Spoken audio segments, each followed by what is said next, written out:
ഡൽഹി മുഖ്യമന്ത്രി അരവിന്ദ് കെജ്രിവാളിന് ഇന്ന് നിർണായക ദിവസമാണ്. മദ്യനയ അഴിമതി കേസിലെ ഇ ഡി അറസ്റ്റ് ചോദ്യം ചെയ്തുള്ള ഹർജിയിൽ ഡൽഹി ഹൈക്കോടതി ഇന്ന് വിധി പറയുന്ന ദിവസമാണ്. ഒരുപക്ഷെ ആം ആദ്മി പാർട്ടിക്കും ഇത് നിർണായക ദിവസമാണ്. കാര്യം തെരഞ്ഞെടുപ്പ് കാലത്ത് അവരുടെ ആകെയുള്ള ഏറ്റവും വലിയ നേതാവ് ജയിലിനകത്ത് കഴിയുന്നു എന്ന് പറഞ്ഞാൽ തെരഞ്ഞെടുപ്പ് പ്രചാരണത്തെയും തന്ത്രങ്ങളെയും ഒക്കെ അത് ബാധിക്കുമെന്ന കാര്യത്തിൽ സംശയമില്ല. നിതിൻ അംബുജൻ വിവരങ്ങളുമായി ഡൽഹിയിൽ നിന്ന്. Nithin, good morning. യഥാർത്ഥത്തിൽ ആം ആദ്മി പാർട്ടി ക്യാമ്പുകളിൽ ആത്മവിശ്വാസമുണ്ടോ ഡൽഹി ഹൈക്കോടതിയിൽ നിന്ന് ഇദ്ദേഹത്തിന് ജാമ്യം ലഭിക്കുമെന്ന കാര്യത്തിൽ?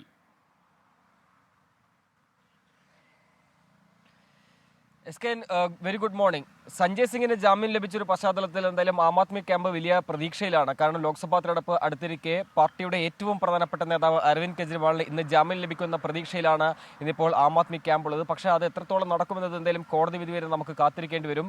ഇന്നലെ വിശദമായ വാദം കേട്ടിരുന്നു ജാമ്യ ഹർജിയിൽ. അതിനുശേഷം ഇന്ന് വിധി പറയാൻ മാറ്റിവെക്കുകയായിരുന്നു. ജസ്റ്റിസ് സ്വർണ്ണകാന്ത് മിശ്രയുടെ അധ്യക്ഷതയിലാണ് ഇന്നിപ്പോൾ ഈ ബെഞ്ചാണ് ഇതിൽ വിധി പറയുക.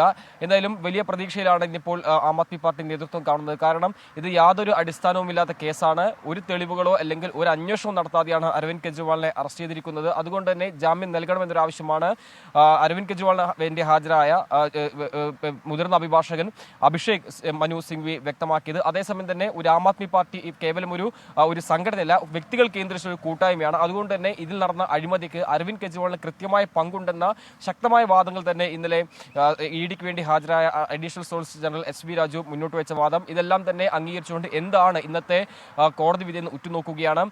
പ്രധാനപ്പെട്ട കാര്യം, ഗോവ തെരഞ്ഞെടുപ്പിന്റെ പശ്ചാത്തലത്തിലെല്ലാം തന്നെ വലിയ അഴിമതി ഈ പാർട്ടിയിൽ നടന്നു എന്ന ഒരു വാദമാണ് ഇ ഡി മുന്നോട്ട് വെച്ചത്. അങ്ങനെ അരവിന്ദ് കെജ്രിവാളിനെതിരെ ശക്തമായ വാദങ്ങൾ ഇ ഡി മുന്നോട്ട് വെച്ചിട്ടുണ്ട്. അതുകൊണ്ട് എത്രത്തോളം ഈ ഒരു ജാമ്യം ലഭിക്കുമെന്ന കാര്യത്തിൽ ആം ആദ്മി പാർട്ടിക്കിടയിൽ ഇപ്പോൾ ഒരു ആശങ്കയും രൂപപ്പെട്ടിട്ടുണ്ട്. അതുകൊണ്ട് തന്നെ കോടതി നടപടി വലിയ ആകാംക്ഷയോടുകൂടി ഞാൻ നോക്കിക്കാണുന്നത്. മാർച്ച് 27 ജാമ്യ ഹർജി പരിഗണിച്ചിരുന്നു. പക്ഷെ അന്ന് ഇടക്കാല ജാമ്യം നൽകാൻ കോടതി തയ്യാറായിരുന്നില്ല. ഇ ഡിയോട് അഭിപ്രായം തേടി അതിനുശേഷം വിശദമായ വാദം ഇന്നലെ കേട്ടിരുന്നു. ഏതാണ്ട് മണിക്കൂറുകളോളം ഈ വാദം നീണ്ടു നിന്നു. അതിനുശേഷമാണ് ഇന്ന് വിധി പറയാനായി മാറ്റിവെച്ചിരിക്കുന്നത്. എന്തായാലും ലോക്സഭാ തെരഞ്ഞെടുപ്പ് അടുത്തിരിക്കുന്ന ഒരു പശ്ചാത്തലത്തിൽ ഈ ഒരു കോടതി വിധി എന്തായാലും അത് ആം ആദ്മി പാർട്ടിക്ക് നിർണായകമാണ്. കാരണം പാർട്ടിയുടെ ഏറ്റവും പ്രധാനപ്പെട്ട വ്യക്തി അരവിന്ദ് കെജ്രിവാൾ ഇന്നിപ്പോൾ ജുഡീഷ്യൽ കസ്റ്റഡിയിൽ തുടരുകയാണ്. ഏപ്രിൽ 15 വരെ ജുഡീഷ്യൽ കസ്റ്റഡിയിൽ തുടരുകയാണ്. തിഹാർ ജയിലിലാണ് കഴിയുന്നത്. തിഹാർ ജയിലിൽ വെച്ചാണ് സംസ്ഥാനത്തെ ഭരണം അരവിന്ദ് കെജ്രിവാൾ മുന്നോട്ട് കൊണ്ടുപോകുന്നത്. അതുകൊണ്ട് തന്നെ ഈ ഇന്നത്തെ വിധിയെ സംബന്ധിച്ച് ഉറ്റുനോക്കുകയാണ് ആം ആദ്മി പാർട്ടി. അതിനിടയിൽ കഴിഞ്ഞ ദിവസം സഞ്ജയ് സിംഗിന് ജാമ്യം ലഭിച്ചു. അദ്ദേഹം ജാമ്യം ലഭിച്ച് ജയിൽ മോചിതനായിരുന്നു.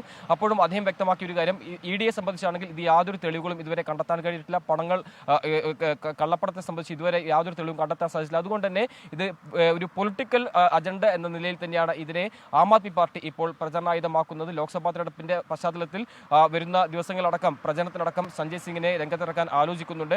അതിനിടയിലാണ് ഇപ്പോൾ അരവിന്ദ് കെജ്രിവാളിന്റെ ജാമ്യ ഹർജി ഇന്ന് ഡൽഹി ഹൈക്കോടതി പരിഗണിക്കുന്നത്. വിധി പറഞ്ഞ ശേഷം എന്തായാലും സ്വാഭാവികമായിട്ടും വലിയ തരത്തിലുള്ളൊരു ആകാംക്ഷ ആം ആദ്മി പാർട്ടിക്ക് ഉണ്ടാകുമെന്ന കാര്യത്തിൽ സംശയമില്ല. വലിയ ആകാംക്ഷയോട് തന്നെയാണ് ഈ വിധിയെ ആം ആദ്മി പാർട്ടി ഉറ്റുനോക്കുന്നത്. ഏതാണ്ട് 11 മണിയോട് തന്നെ വിധി ഉണ്ടാകുമെന്നാണ് SKN പ്രതീക്ഷിക്കുന്നത്. Okay, thank you Nithin Ambujan.